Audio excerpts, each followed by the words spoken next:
Welcome back. Let's talk about the other neighbor. As far as Bangladesh is concerned, the man who claimed to be frustrated because of the lack of support and consensus has now revealed his true intention. We are talking about this chief advisor of interim government of Bangladesh, Muhammad Yunus. Sources say that Yunus seems to be in no mood to let go of power. He is not backing off and clearly not listening to the army's warning as well. So what does it mean? Yunus's critics say that this is not a coup by the army, but this is possibly a coup against the Bangladesh army chief who wants democracy to prevail. So is Muhammad Yunus flexing street power to undermine Bangladesh's military institutional framework? Make no mistake, the warning from the army was unambiguous. Conduct free and fair elections by December this year. That was the red line that was drawn by Zentrul Zaman. But instead of moving towards democratic elections, Yunus tried to play the victim card. In fact, there are posters that seems to be a giveaway of his intentions. Muhammad Yunus's supporters have already taken to the streets. There are pro-Yunus rallies that are happening across Bangladesh. The posters that read "Long Live Revolution, March for Dr. Yunus." And the most telling of them is a slogan which says, "Reforms first, elections later." So there is no longer any governance or anything about staying in power. That seems to be the main motive of Muhammad Yunus. The theories that are doing the rounds, especially what's happening in Bangladesh, because this exit threat seems to be nothing but drama by Muhammad Yunus, flexing the street muscle to counter the army and of holding elections by the end of this year, also holding emergency meetings to rally support as we have seen on ground. That seems to be happening in Bangladesh. And Yunus, however, doesn't want any early elections. He wants to hold on to his position as long as possible. However, it seems that Muhammad Yunus is plotting an anti-army coup, and Yunus is now giving in to radical Jamaat's demand as well, where Bangladesh's army has now drawn the red line against when it comes to mob rule. Now, when we speak of the mounting pressure from Bangladesh's army to conduct elections by the end of this year, there is an insider from the Yunus government who has now revealed the poll blueprint. They say that the elections would be held latest by June 30th, 2026. Another 6 months ahead of the set deadline by the military. But Yunus government looks unlikely to meet the December poll deadline, saying that the elections could be held any time between December 2025 and June 2026.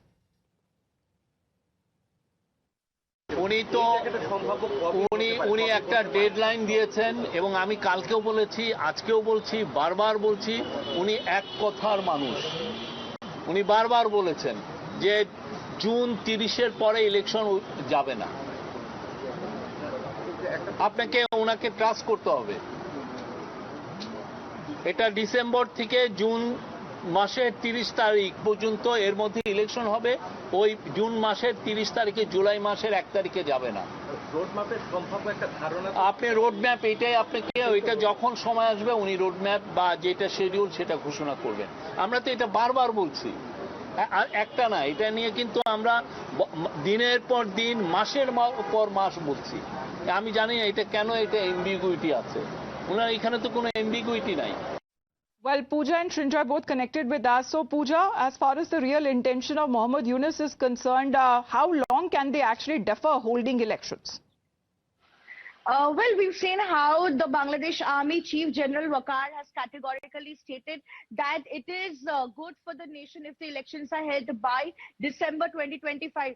And we've also seen in the last 2 days, several political parties have held meetings with Bangladesh interim government's chief advisor, Muhammad Yunus, and all of these, major of these political parties have demanded elections by December 2025, especially the Jamaat and the BNP.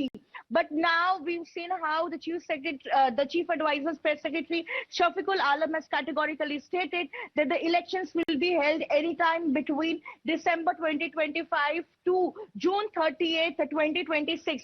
So they absolutely unrelenting on the demands of the political party and the Army Chief General Waqar on elections being held by December 2025. So clearly that, Muhammad Yunus will remain in power, remain in his position till June 30th, 2026.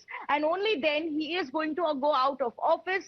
And by June 30th, the elections will be held, is what the press secretary to the chief advisor has said yesterday. Will the army be convinced with this kind of statement coming in? We also speak of, one really wonders what Muhammad Yunus seems to be playing the victim card of being frustrated and ready to step down. Was this a pre-planned stunt to rally street support? Is Yunus actually using radical elements to pressure the army? Is he sidelining institutions in the name of reform? Let's take a look exactly what seems to be the bigger plot here. One of those criticisms coming across is that Yunus backers are ready to fight on the streets. We've seen the kind of posters as well. The exit threat that equals to a drama to just save his regime. However, keep Yunus for 5 years poster that seems to be a giveaway as far as his supporters continue to rally around him, saying that they want reforms first, elections can happen later. And radicals are also the strong backers of Mohammed Yunus, the radicals that have been using Yunus to pursue the agenda of anarchy. And Yunus, however, intends to stay in power as long as possible. The hardliners also saying that abrogating secular constitution criticism, saying that Yunus seems to be playing into the West strategic agenda and he is orchestrating an anti-army sentiment. Well, Shinjoy, can Mohammed Yunus actually afford to go against the army? Well, the army has made 3 important points. First, there should be no mob rule. And that is absolutely critical considering what's happened in the past. Now, it must also be understood that Mohammed Yunus does not have any kind of support from the people of Bangladesh. And it's a large country. If you take the population of Bangladesh, it's equivalent to France plus Germany. Now, Mohammed Yunus does not enjoy public support in the sense that he has not won an election. He has taken over power in August last year, and it was supposed to be a transitional government. Now, from August to May this year is already about 10 months. The army has said have the election in 6 months, by the 30th of December. Now, 31st. Now, that is another 6-7 months. Now, 18 months is long enough to hold one election, surely. But the chief advisor wants more time. He wants more time for another 6 months. Now, how much time is necessary to have one election? Yes. Number one. Number two is what difference will these additional 6 months do? Number three, and this is actually critical. Yes. With Mohammed Yunus in front of them, Yes. you have all these young radical elements. Yes. Taking We've seen over. the kind of support that they have been extending to Mohammed Yunus, but he now seems to be seeking additional 6 months post the December deadline to hold elections in Bangladesh. Shinjoy, thank you very much for joining us here on the broadcast.